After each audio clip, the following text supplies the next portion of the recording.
আজকে যার ডাকে আমি এখানে উপস্থিত হয়েছি আমার খুব প্রিয় ভাই, এবং সংগঠন কিভাবে করতে হয়, মানুষের সাথে কিভাবে ব্যবহার করতে হয়, মানুষের সাথে কিভাবে চলতে হয়, আমরা বড় হলেও ওর থেকে অনেক কিছু শেখার আছে।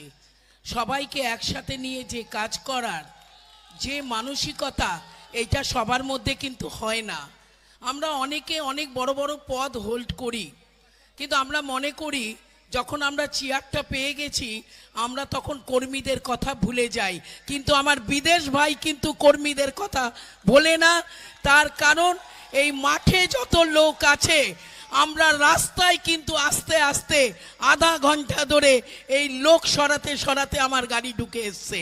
তার মানে কি সংগঠন করেছে আপনারা, আপনাদের গর্ব এইটা। গঙ্গার দিকে কাকুলি দিকে প্রচুর প্রচুর ভোটে জিতিয়েছিল। আজকে যদি এখানে কোনো এমএলএ তৈরি হয়ে থাকে, এখানে কোনো যদি এমপি হয়ে উঠে থাকে, সেইটা হচ্ছে বিদেশের নেতৃত্বে কিন্তু সমস্ত মানুষ এক হয়ে ভোট দিয়েছে। আমার রাজনীতির মতামত থেকে এই কথাই বলে, কারণ আমি দীর্ঘদিনের রাজনীতি করি। আমি 72 সাল থেকে রাজনীতি করে এসেছি। আমরা জানি সংগঠন কাকে বলে। তাই আমি বলবো, তুমি যুব, তুমি এগিয়ে যাও। তোমার সাথে আম জনতা, দেগঙ্গার আম জনতা তোমার সাথে আছে। তুমি এগিয়ে চলো, এই আশীর্বাদ করি। তুমি এগিয়ে যাও, তোমার ফুল টিম নিয়ে এগিয়ে যাও। আগামী দিন তুমি সবকিছু, তুমি সংগঠন দেখবে, তুমি এগিয়ে যাবে।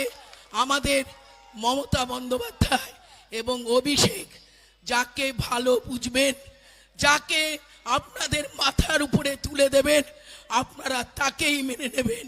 এই আশা, এই ভরসা দেগঙ্গার মধ্যে আমাদের আছে। এবং আমি সত্যি আমি বিদেশকে খুব ভালোবাসি। তার কারণ ব্যক্তিগত নয়, দলের সংগঠনকে ঠিক রেখেছে, তাকে আমি প্রচন্ড ভালোবাসি।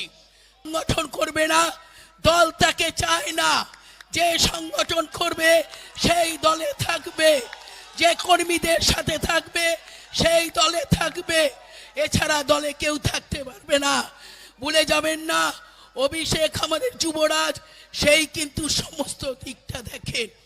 তাই আমি বলবো, অভিষেক ও মমতাদির আশীর্বাদ বিদেশের মধ্যে আছে, এইটুকু জেনে রাখুন। কারণ যখন বিদেশকে সভাপতি করা হচ্ছে, আমি যুবরাজের মুখে